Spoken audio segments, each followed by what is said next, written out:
Hello everyone, एक बार फिर से आप सभी का स्वागत है आपके अपने YouTube channel M for success में। आज हम बात करेंगे हाईकोर्ट के द्वारा जो एचएसएससी की एक भर्ती पर रोक लगाई गई है। कौन सी भर्ती पर रोक लगाई गई है, क्या उसकी प्रोसेस थी, किस स्टेप पर उस पर जो है रोक लगाई गई है, और जिस स्टेप पर रोक लगाई गई है वो जो है हरियाणा में जो भी भर्तियां हुई आज तक की एचएसएससी एचपीएससी वो उसी प्रोसेस के से गुजरती हैं, चाहे कौन सी भी भर्ती हुई जो एचएसएससी या एचपीएससी के द्वारा की जाती हैं। तो इस वीडियो में हम पूरा डिटेल में बात करेंगे क्या ये ठीक है क्या गलत है इसमें, तो पूरा डिटेल में बात करेंगे। तो शुरू करने से पहले अगर आपने हमारे चैनल को अब तक सब्सक्राइब नहीं किया सब्सक्राइब कर लें और साथ में बेल आइकन को जरूर प्रेस कर लें ताकि आपको जो जानकारी है समय पर मिलती रहे। साथ में आप हमारे टेलीग्राम ग्रुप और व्हाट्सएप चैनल से भी जुड़ सकते हो, उसका लिंक आपको वीडियो के डिस्क्रिप्शन में मिल जाएगा। वो आपके लिए इसलिए हेल्पफुल है क्योंकि जो भी प्रीवियस ईयर में एग्जाम आए हुए हैं तो उसकी पीडीएफ आपको वहाँ पर मिल जाएगी, और भी कोई इन्फॉर्मेशन होती है जिसकी वीडियो नहीं बना पाते तो डायरेक्ट वहाँ पर शेयर कर देते हैं, तो ताकि वो जानकारी भी आपको जो है समय पर मिलती रहे। तो चलो जो इस न्यूज़ पर चलते हैं, किस भर्ती पर रोक लगाई है और कैसे ये सभी भर्तियाँ जो एचएसएससी एचपीएससी की हैं तो इसी प्रोसेस के दौरान जो गुजरती हैं, क्या इनका इफेक्ट सभी भर्तियों पर पड़ेगा, तो पूरा डिटेल में देखेंगे। चलो हम न्यूज़ पर चलते हैं। तो यहाँ पर आगे हम न्यूज़ पर यहाँ पर देख पाओगे, हाई कोर्ट ने पीआरटी भर्ती प्रक्रिया पर लगाए रोक। हरियाणा कर्मचारी चयन आयोग ने दस्तावेज जांच के लिए उम्मीदवारों के नाम किए थे घोषित।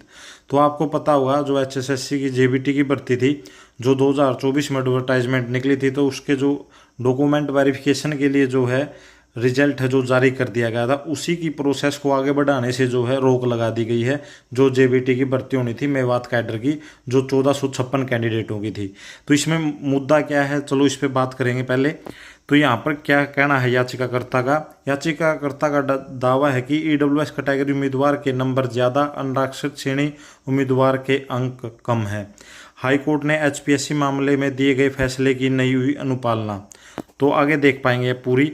तो एचपीएससी के जो प्रमिला वाला केस था उसमें किस प्रोसेस पर ये फैसला दिया गया था और जब स्टे लगा वो किस प्रोसेस पर लगा, उसका भी हम पूरा डिटेल में देखेंगे।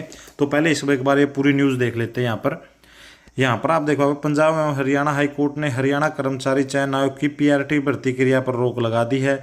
याचिकाकर्ता का दावा है कि ईडब्ल्यूएस कैटेगरी उम्मीदवार के ज़्यादा नंबर है मगर अनारक्षित श्रेणी उम्मीदवार के नंबर कम है, और आयोग ने हरियाणा लोक सेवा आयोग के मामले में हाईकोर्ट में दिए गए फैसले की अनुपालना नहीं की है।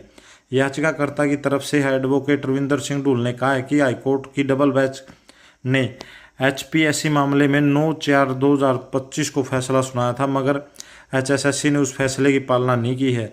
जस्टिस त्रिभुवन की दैया की खंडपीठ ने 28 मई 2024 को सुनवाई के बाद जारी अंतरिम आदेश में लिखा अन्य बातों के साथ साथ यह तर्क दिया कि एलपीए 329/2024 में डिवीजन बेंच द्वारा 9/4/2025 को दिए गए फैसले के अनुसार निर्धारित किए गए कानूनों का प्रतिवादन ने पालन नहीं किया है, जिसका शीर्षक हरियाणा लोक सेवा आयोग बनाम प्रमिला और अन्य था।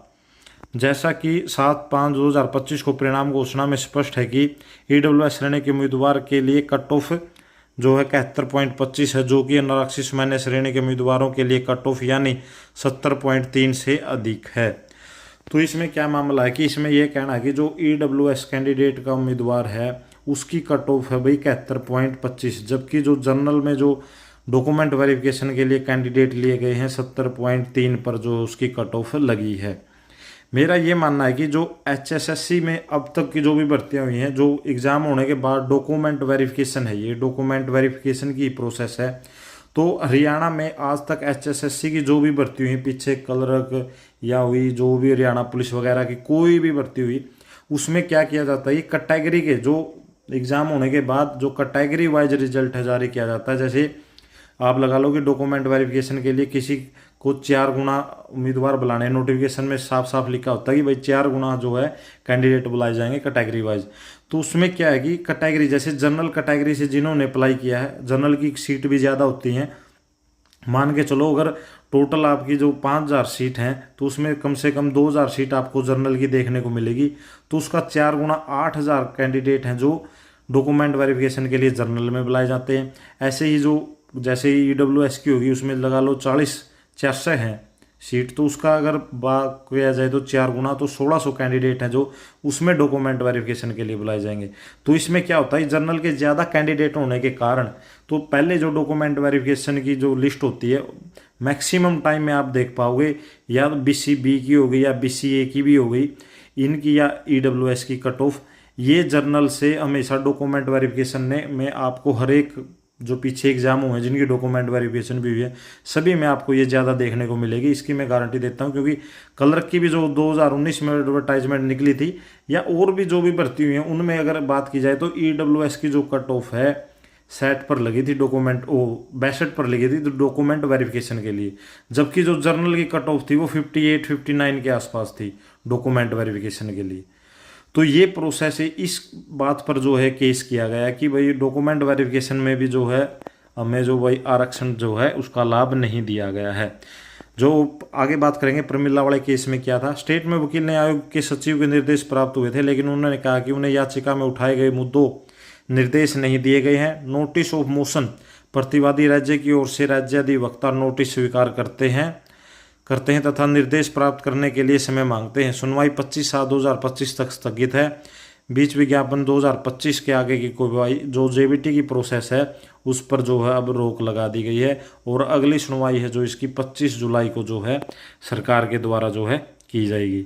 अगर बात की जाए इस भर्ती के रिगार्डिंग तो HSSC ने 7/5/2025 को जो PRT के रोल नंबर वाइज दस्तावेज जाँच के लिए जारी किए थी और इसकी जो ऑनलाइन ही जो इसकी वेरिफिकेशन होनी थी कागजों की, तो उस पर भी प्रोसेस पर भी जो है अभी रोक लगा दी गई है हाई कोर्ट के द्वारा। अब बात कर लेते हैं प्रमिला वाले केस में क्या चीज़ थी। तो यहाँ पर देख पाओगे HSSC बनाम प्रमिला बनाम अन्य में हाई कोर्ट की डबल बेंच ने यह दिया था फैसला।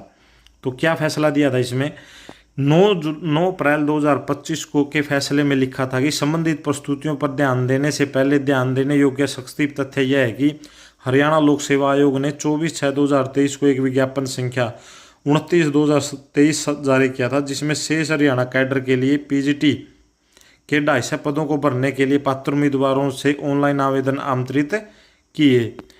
उसी तिथि को एक और विज्ञापन संख्या 44/2023 जारी किया गया, जिसमें अकेले मेवात कैडर के PGT गणित के 65 पदों को भरने के लिए आवेदन आमंत्रित किए थे। परीक्षा की योजना 3 चरणों में पहला चरण था, जो इसमें क्या था, जो अपने JBT का एग्ज़ाम हुआ था या जो भी HSSC एग्ज़ाम लेती है वो सिंगल एग्ज़ाम होता है।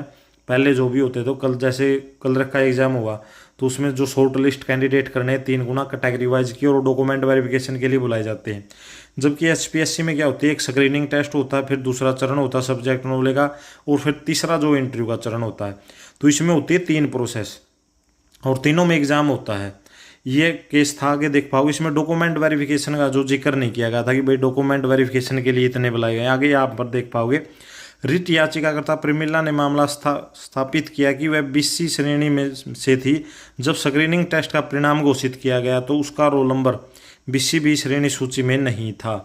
तो जो स्क्रीनिंग का रिजल्ट आया तो उसमें उसका जो है रोल नंबर नहीं था। स्क्रीनिंग टेस्ट के लिए श्रेणी में चयनित उम्मीदवारों को विषय में बुलाया गया था, ज्ञान प्रशिक्षण और उसके बाद परिणाम घोषित किया गया। उसमें दावा किया गया हालांकि उसमें स्क्रीनिंग टेस्ट में उच्च अंक प्राप्त किए थे जो 41.85 थे, उसे विषय ज्ञान प्रशिक्षण में भाग लेने के लिए नहीं बुलाया गया था। जबकि सामान्य श्रेणी के उम्मीदवार जिन्होंने स्क्रीनिंग टेस्ट में 41.58 से 38 पॉइंट अंक प्राप्त किए थे को भाग लेने के लिए जो है अनुमति जो है दी गई थी। हालांकि उसमें किया गई जो कि उसने सामान्य श्रेणी आरक्षित श्रेणी में उम्मीदवारों की तुलना में अधिक अंक प्राप्त किए थे।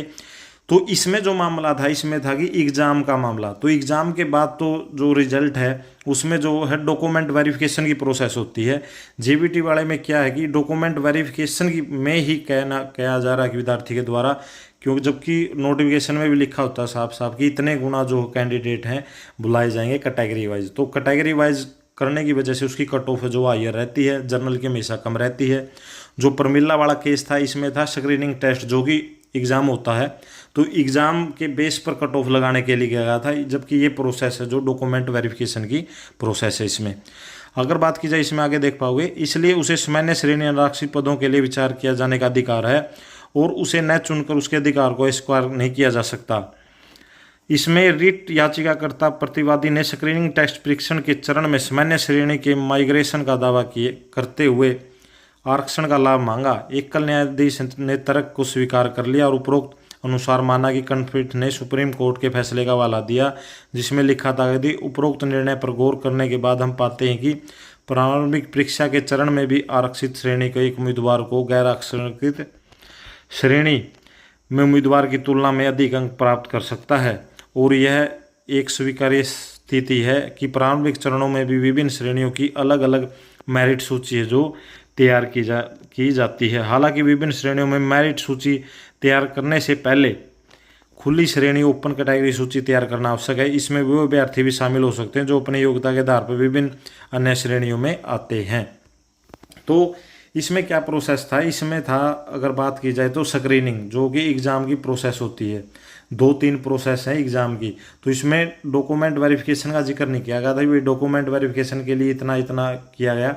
लेकिन जो ये HSSC JBT का केस है, इसमें जो बात कह रही है कि डॉक्यूमेंट वेरिफिकेशन में भी जो है रिजर्वेशन की बात की गई है। तो ये है पूरा मैटर। अगर बात की जाए तो HSSC की कोई भी भर्ती हुई या HPSC की भर्ती हुई, उसमें हमेशा ही कैटेगरी वाइज जो कैंडिडेट है, पीछे से जितनी भी भर्तियां आज तक हुई हैं किसी भी समय में, तो उसमें सभी में यही प्रोसेस है जो फॉलो किया जाता है डॉक्यूमेंट वेरिफिकेशन के समय।